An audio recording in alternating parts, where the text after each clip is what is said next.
Lockdown में मैं मुंबई से बाइक से अपने गांव आया बनारस। वो एक काफ़ी बढ़िया एक्सपीरियंस था मेरा। फिर ये मॉडर्न हिस्ट्री है और एनसीईआरटी की मैं कुछ किताबें लेके आया हूँ। 8वीं 9वीं 10वीं 11वीं इंग्लिश में करना चाहता हूँ, लेकिन अभी मैं सडनली सारी चीज़ों को इंग्लिश में नहीं पढ़ पा रहा हूँ। Hello everyone, welcome to student. तो सिर्फ हमारे साथ है यूपीएससी एस्पिरेंट जो कि मुखर्जी नगर में रहकर प्रिपरेशन करते हैं। तो आज हम जानते हैं कि स्ट्रेटजी क्या रहती है, क्या टाइम टेबल फॉलो करते हैं, इनका रूम टूर भी कराएंगे। जो भी बातें इस वीडियो में कवर करते हैं। तो अभी तक आपने चैनल को सब्सक्राइब नहीं किया तो चैनल को सब्सक्राइब कर लीजिए, इस वीडियो को लाइक करें। एंड आपके जो भी क्वेरीज होते हैं आप हमें इंस्टाग्राम एंड फेसबुक पर मैसेज कर सकते हैं। हाय, मेरा नाम दीनदयाल शुक्ला है। मैं बनारस से 60 किलोमीटर दूर गाजीपुर डिस्ट्रिक्ट से हूँ और मैं यहाँ दिल्ली में 4 महीने पहले यूपीएससी की प्रिपरेशन के लिए आया हूँ। और जैसा कि आप देख सकते हैं यहाँ पे मेरी किताबें रखी हुई हैं। ये पर्यावरण वगैरह के लिए किताबें हैं मेरी, और मैंने गीता भी रखा हुआ है। कभी कभी मोटिवेशन के लिए गीता भी पढ़ते हैं ताकि मोटिवेशन बना रहे। और इसके बाद ये सब मेरे बुक्स हैं, पेपर्स वगैरह हैं, मैप्स वगैरह हैं, जिसको कि इसमें कभी कभी हम लोग मैप्स पढ़ते भी हैं और ख़ुद ब खुद बनाने की प्रैक्टिस भी करते हैं कि कैसे खुद बना सकते हैं। और ये मैं अभी एक बुक लेके आया हूँ। हालांकि मुझे थोड़ा डर लग रहा था पढ़ने में, तो इसलिए मैं धीरे धीरे चीज़ों को पढ़ने की कोशिश कर रहा हूँ। ये बुक हिंदी में है। प्रिपरेशन वैसे मैं इंग्लिश में करना चाहता हूँ, लेकिन अभी मैं सडनली सारी चीज़ों को इंग्लिश में नहीं पढ़ पा रहा हूँ, तो धीरे धीरे मैं कोशिश कर रहा हूँ। मेरी स्पेक्ट्रम की बुक है और मैगज़ीन्स, ये मैं योजना लेके आता हूँ, योजना को पढ़ने की कोशिश करता हूँ। कभी कभी मुझे काफ़ी अच्छी ये मैगज़ीन लगती है। इसमें बहुत सारी बेहतरीन चीज़ें दी हुई हैं जो हमारे देश के अंदर चल रही होती हैं चीज़ें। और ये मेरे पेपर्स हैं, मेंस का पेपर भी मैं हाल में लेके आया हूँ। मैं इससे समझने की कोशिश कर रहा था क्या क्या दिया हुआ है इसमें, क्या क्या चीज़ें दी हुई हैं। तो सारे पेपर्स हैं इसमें। और जैसा कि ये मैं बता दूं, मैंने नोट्स बना रखे हैं, जैसे कि इकोनॉमी है और जियोग्राफी है और हिस्ट्री है। तो जो टॉपिक्स मैं भूल जाता हूं वो मैं यहाँ पे लिख के रखा हूं ताकि मैं भूल ना पाऊँ। मैंने ये वर्ल्ड मैप लगा रखा है, वर्ल्ड का पॉलिटिकल मैप है। इसमें देखते रहते हैं कभी कभी कुछ चीज़ें, बहुत सारी चीज़ें। आगे वीडियो शुरू करने से पहले आपके लिए इम्पोर्टेंट इन्फॉर्मेशन। आपको पता है कि यूपीएससी सीएसई प्रिपरेशन के लिए अनअकैडमी बहुत सारे कोर्सेज एंड सब्सक्रिप्शन लाते हैं जो कि डेफिनेटली आपकी प्रिपरेशन में काफ़ी हेल्पफुल होते हैं। अभी अनअकैडमी के fast track and comprehensive batches 2022 and 23 के स्टूडेंट्स के लिए जीएस बैचेस आ रहे हैं जो कि डेफिनेटली आपकी प्रिपरेशन में काफ़ी हेल्पफुल होंगे। ये batches bilingual and English medium में अवेलेबल है। साथ ही इन बैचेस के साथ आपको बुक्स भी मिलेंगी जो कि बहुत मीडियम में अवेलेबल है, हिंदी और इंग्लिश में। सो गाइस, ये जो बैचेस हैं 30 मार्च से स्टार्ट होने वाले हैं। सो गाइस, जो स्टूडेंट 2022 एंड 23 के लिए प्लान कर रहे हैं यूपीएससी सीएसई के लिए, वो डेफिनेटली इन बैचेस में एनरोल कर सकते हैं। और डिस्काउंट के लिए मेरा कोड स्टूडेंटो जरूर यूज़ करें, लिंक वीडियो के डिस्क्रिप्शन में है। साथ ही मैं आपको अनअकैडमी के एक और ऑफर के बारे में बता दूँ, IAS ड्रीम ऑफर के बारे में, जिसके तहत आपको 20% का डिस्काउंट मिलेगा। नॉर्मली आप अगर मेरा कोड स्टूडेंट यूज़ करते थे तो 10% का डिस्काउंट मिलता था, लेकिन इस ऑफ़र के तहत आपको 20% का डिस्काउंट मिलेगा। अगर हम बात करें प्लस कॉम्बो सब्सक्रिप्शन की, तो उसका जो एक्चुअल प्राइस है वो 55,517 रुपये है, लेकिन अगर आप मेरा कोड स्टूडेंट यूज़ करते थे तो 10% डिस्काउंट के बाद ये 49,965 रुपये हो जाते थे। सो गाइस, इसी तरह इस ऑफ़र में आपको 3 मंथ का एडिशनल जो है सब्सक्रिप्शन मिलेगा। जैसे कि मैंने आपको बताया था IAS ड्रीम ऑफर 20 के बारे में, 10% डिस्काउंट के बाद 49,000 कुछ प्राइस हो जाता है। और जो 3 मंथ का एडिशनल जो सब्सक्रिप्शन मिलेगा वो IAS ड्रीम ऑफर 20 के तहत मिलेगा। इसी तरीके से आप चाहे 18 महीने का सब्सक्रिप्शन लें या फिर 24 महीने का, फिर 36 महीने का। सो गाइस, जो ये ऑफ़र है वो लिमिटेड टाइम के लिए है। सो जो स्टूडेंट्स अनअकैडमी के सब्सक्रिप्शन लेने का प्लान कर रहे हैं, चाहे वो कॉम्बो सब्सक्रिप्शन है या फिर आइकॉनिक, डेफिनेटली इनरोल कर सकते हैं। वीडियो के डिस्क्रिप्शन में लिंक है और मेरा कोड ज़रूर यूज़ करें डिस्काउंट के लिए स्टूडेंटो, जो कि भूल ना जाए। और फिर यहाँ पे मैंने ये इन्वायरमेंट का लगा रखा है, चार्ट लगा रखा है। सारी चीज़ों को एक साथ देखने में बहुत सहूलियत मिलती है। और ये रमेश जैन ऐसे करके हैं यहाँ पे, यहाँ से मैंने लिया था इसको। फिर इसके बाद यहाँ शंकर भगवान की मैंने फ़ोटो लगा रखी है। सुबह उठ के थोड़ा प्रणाम करते हैं इनको। और ये इंडिया का फिज़िकल मैप है, तो इसमें इंडिया की चीज़ों को देखते हैं। ये मैप मैंने यहाँ पे लगा रखा है। बाकी आप देख सकते हैं मैंने यहाँ पे ये हीटर रखा हुआ है। अभी तो गर्मी का टाइम आ गया, तो पानी वानी गर्म करने के लिए उतनी ज़रूरत नहीं पड़ती, पहले बहुत ज़रूरत पड़ती थी जब भी ठंडी का टाइम था। ये मेरे पार्टनर का है टेबल चेयर, वो यहाँ पे पढ़ाई करता है। ये बेड है उसका। पहले आप अपना नाम और एजुकेशन बैकग्राउंड बताइए।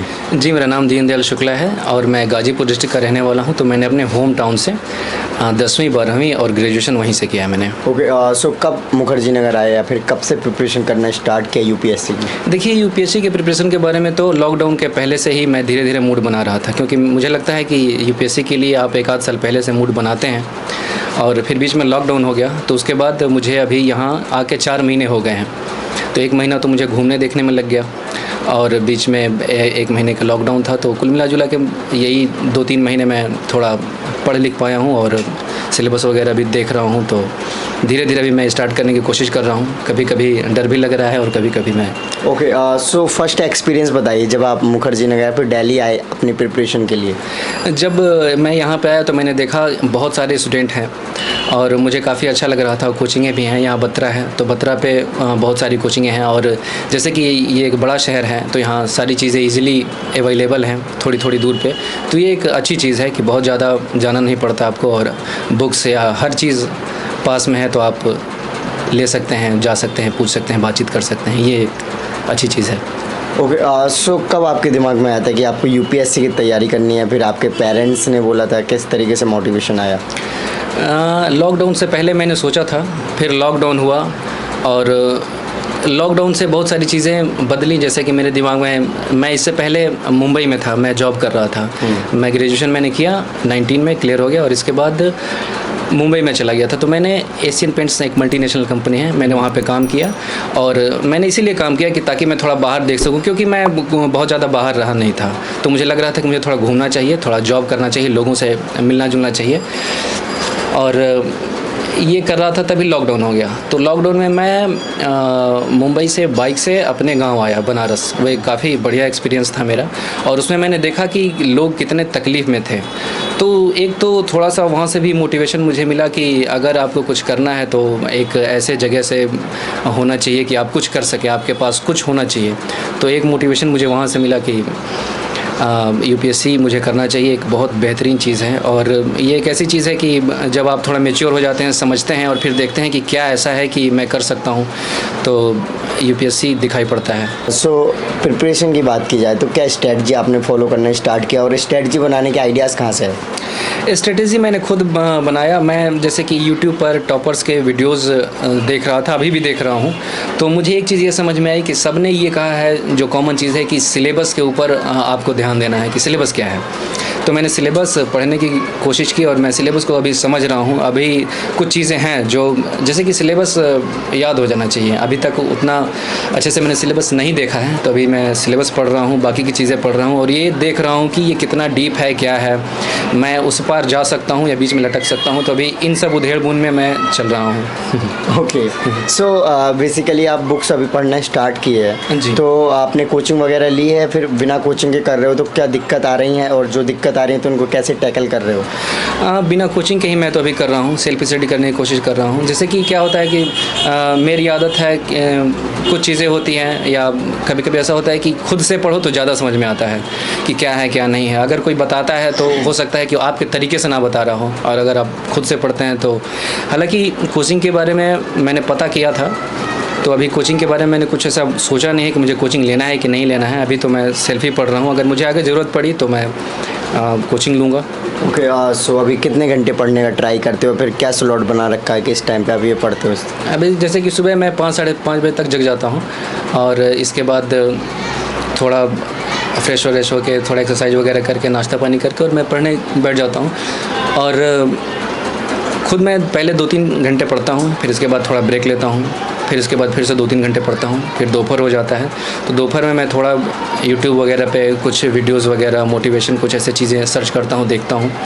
फिर इसके बाद शाम को थोड़ा बाहर से अभी घूमने जाता हूँ और जब अंधेरा हो जाता है, मतलब रात के टाइम में, तो मैं पहले खाना खा लेता हूँ, फिर इसके बाद 10-11 बजे तक ऐसे पढ़ता हूँ। मतलब बिल्कुल कोई फ़िक्स टाइम टेबल अभी नहीं है, लेकिन मैं एक फ़िक्स टाइम टेबल बनाने की कोशिश कर रहा हूँ। तो अभी ये टाइम टेबल बनाने का स्ट्रगल चल रहा है जैसे कि। ओके, सो क्या अभी एग्ज़ाम जो आने वाला है एग्ज़ाम, उसके लिए प्लान कर रहे हो आप 2022 का? फिर क्योंकि अभी आपने 4 मंथ की प्रिपरेशन करी है, फिर कब कर रहे हो प्लान? मैं 2023 टारगेट करने की मैंने सोच रखी है। तो अब जैसे कि मैं अपनी प्रिपरेशन को सीरियसली स्टार्ट करना चाहता हूँ, क्योंकि जो सिलेबस और बाकी की चीज़ें थी वो मैंने देख ली हैं। तो मुझे लग रहा है कि अगर मैं अब सीरियस ना होऊंगा तो लेट हो जाएगा। तो इसलिए 23 को टारगेट करते हुए अभी सीरियस प्रिपरेशन स्टार्ट करने की सोच रहा हूँ। ओके, सो कुछ ऐसी बुक्स जो आप अभी रेगुलर पढ़ रहे हो? ये मॉडर्न हिस्ट्री है और एनसीईआरटी की मैं कुछ किताबें लेके आया हूँ, 8वीं 9वीं 10वीं 11वीं 12वीं तक की, जिनको एनसीईआरटी को मैं रेगुलर पढ़ने की कोशिश कर रहा हूँ। मुझे ऐसा लग रहा है कि एनसीईआरटी को अगर बेहतर तरीके से समझा जाए, जो जैसा कि लोग बता रहे हैं, सर लोग भी बताते हैं कि एनसीईआरटी को डिकोड करने की कोशिश करो, उसमें जो चीज़ें दी गई हैं उसको बहुत बेहतरीन तरीके से पढ़ने की कोशिश करो। तो उन सब चीज़ों को मैं रेगुलर पढ़ रहा हूँ। अभी वो एनसीईआरटीज़ जो हैं उनको मैं लगातार पढ़ रहा हूँ। ओके, सो फैमिली बैकग्राउंड क्या है आपका? मेरे फैमिली बैकग्राउंड ये है कि मेरे फादर फार्मर हैं और वो घर पे रहते हैं, खेती बाड़ी का काम है तो करते हैं। ओके, सो कैसे मैनेज कर पा रहे हो आप, इधर प्रिपरेशन कर रहे हो और वो सब चीज़ें? जैसे कि खेती होती है और जो भी घर का फाइनेंशियल कंडीशन है तो मेरे फादर संभालते हैं, और अभी फादर ही मुझे यहाँ रहने के लिए जो भी खर्च है भेजते हैं। सो आपने कब यूपीएससी कब तक टारगेट कर रखा है कि आप इतने टाइम में क्लियर कर लो? क्योंकि डेफिनेटली एक प्रेशर टाइप का रहता है कि हाँ मैं इतने टाइम में क्लियर करूँ। मैं 23 मैंने टारगेट किया है, तो कोशिश कर रहा हूँ कि मैं 23 को क्लियर कर पाऊँ, और यही अभी तक सोच रखा है। एक बार पहले मैं कोशिश करता हूँ अपनी पूरी, फिर इसके बाद देखेंगे फ्यूचर में क्या होता है। सो आपकी हॉबीज़ वगैरह क्या हैं? मेरी हॉबीज़ है जैसे मैं पोएट्री लिखता हूँ और गाने सुनना और प्लेज़ देखना और प्लेज़ में रोल प्ले करना, ये मुझे बहुत ज़्यादा पसंद है।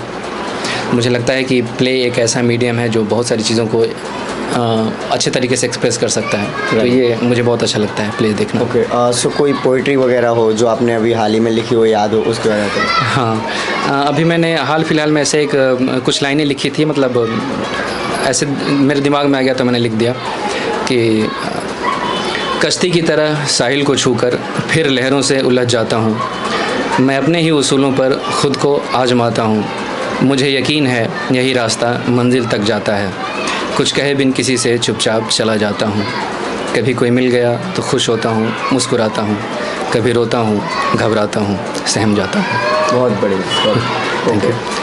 सो बात की जाए जो आप ये पोइट्री वगैरह करते हो, तो आइडियाज़ कहाँ से आते हैं ये सब करने का? जैसे क्या है कि मैं गाने वाने सुनता था बचपन से, तो जो गाने की लिरिक होती है उसके तरफ मेरा ज़्यादा ध्यान जाता था और कंपोजिशन की तरफ भी जाता था। तो एक मुझे लगता है मेरे फादर भी म्यूज़िक में काफ़ी इंटरेस्टेड हैं और मेरी जो ग्रैंड मदर थी वो भी इंटरेस्टेड थी। तो एक थोड़ा सा होता है जो आपका पैटर्नल चलता रहता है, तो मुझे लगता है एक वो चीज़ है जो मेरे में है। ओके, सो यहाँ पर जब आप प्रिपरेशन करने आए होगे तो सभी ने एनसीईआरटी वगैरह के बारे में बताया होगा जी। तो आपने भी बताया था ये मेरी एनसीईआरटीज़ रखी है, तो एनसीईआरटीज़ का क्या इंपॉर्टेंस लगी आपको प्रिपरेशन में? एनसीईआरटीज़ में सिर्फ वही चीज़ें दी गई हैं जो बहुत ही ज़्यादा मुख्य है, मुझे ऐसा लग रहा है। बाकी सारी अगर किताबें पढ़ते हैं तो बाकी किताबों में बहुत सारी चीज़ें दी हुई हैं, लेकिन एनसीईआरटी में वो चीज़ें दी हुई हैं और जो सीरियस घटनाएं हुई हैं, जो ऐसी घटनाएं जिनको केंद्र में रखना चाहिए, जिनके बारे में बताना चाहिए, सिर्फ उनके बारे में बताया गया है। तो मुझे इसलिए लग रहा है कि एनसीईआरटी शायद इम्पोर्टेंट है। बाकी चीज़ों के बारे में बहुत कुछ लिखा गया है जो कि हालांकि मुझे उतना अभी आइडिया नहीं है, लेकिन एनसीईआरटी में जो फ़र्क है और बाकी दूसरी किताबों में जो फ़र्क है वो ये है कि जो मेन इंसिडेंट्स है जो हुए हैं, बड़े बड़े हिस्टोरिकल जो भी कुछ हुए हैं, तो उनके बारे में एनसीईआरटी में लिखा है और काफ़ी ढंग से लिखा है, जैसे कि दूसरी बुक्स में हमें पढ़ने को नहीं मिलता है। ओके, सो मुखर्जी नगर में जब आप आए तो अभी आपको क्या लगता है प्रिपरेशन के दौरान कुछ डिस्टर्बेंस वगैरह या फिर कुछ ऐसी चीज़ें जो आपके साथ होती हों? अभी तो कोई डिस्टर्बेंस नहीं है। अगर अभी धीरे धीरे मैं खुद को फोकस करने की कोशिश कर रहा हूँ। थोड़ा घूमने का ज़्यादा मन करता है तो बाहर मैं ज़्यादा निकल के घूम लेता हूँ जिस दिन ज़्यादा मन करता है। जिस दिन कभी कभी ऐसा भी होता है कि बिल्कुल घूमने की इच्छा नहीं होती है तो मैं बाहर नहीं जाता, रूम पर ही रहता हूँ। ओके, ओके, सो अगर बात की जाए आपका मंथली बजट, रूम रेंट और बाकी सब कितना पड़ जाता है? अभी यहाँ पीजी है तो यहाँ पे हम लोग 6000 देते हैं विद फूड देते हैं, और बाकी इसके बाद आप 2000 3000 4000 कितना खर्च जो करते भी हैं, आप लोग पर हाँ depend करता वो हमारे ऊपर डिपेंड करता है। तो लगभग 8 9 10 ऐसे बजट जो है कि मंथ का। ओके, सो अभी मुखर्जी नगर में सारे इंस्टीट्यूट वगैरह ओपन हो गए हैं? बिल्कुल। हाँ, अभी तो फिलहाल में सारे इंस्टीट्यूट्स वगैरह ओपन हो गए हैं, सारी कोचिंगें खुल गई हैं। ओमिक्रॉन की वजह से 1 महीने तक क्लासेस बंद थे, बट अभी सारे क्लासेस ओपन हो चुके हैं। ओके, सो जो नए एस्पिरेंट दिल्ली आना चाह रहे हैं प्रिपरेशन के लिए, उनको क्या मैसेज देना चाहते हो? मैं उनको कहूँगा कि बिल्कुल आप जो भी नए एस्पिरेंट्स हैं उनको आना चाहिए दिल्ली में। दिल्ली का माहौल काफ़ी बढ़िया है, और यहाँ पर आने के बाद जब हम अपने होम टाउन से यहाँ पर आते हैं तो एक नई एनर्जी मिलती है। हमें लगता है कि हाँ, मैं ऐसी जगह आया हूँ जहाँ एक माहौल है। यहाँ आप हर चीज़ को जाके खुद से एनालाइज कर सकते हैं, देख सकते हैं, बात कर सकते हैं, लोगों से मिल सकते हैं। यहाँ बहुत बड़े बड़े सर हैं, कभी चाहें तो जैसे कि आप जाके उनसे मिल सकते हैं। तो बहुत सारे लोग हैं, बहुत सारे ऐसे एस्पिरेंट्स हैं जो कि ऑलरेडी सेलेक्टेड हैं, तो उनसे मिल सकते हैं। इस तरह की चीज़ें हैं, तो मैं उनको कहूँगा कि वो बिल्कुल आएँ और आके यहाँ प्रिपरेशन करें, बहुत बेहतरीन चीज़ है। Okay, so thank you so much. So guys, आपने देखा कि भैया ने अपनी डिटेल आपके साथ शेयर करना चाहिए। सो आई होप कि आपको ये वीडियो अच्छी लगी होगी, तो इस वीडियो को लाइक करें। अभी तक आपने चैनल को सब्सक्राइब नहीं किया तो चैनल को सब्सक्राइब कर लीजिए, एंड आपके जो भी क्वेरीज होते हैं आप हमें इंस्टाग्राम और फेसबुक पर मैसेज कर सकते हैं। इन सभी के लिंक वीडियो के डिस्क्रिप्शन है। जय हिंद।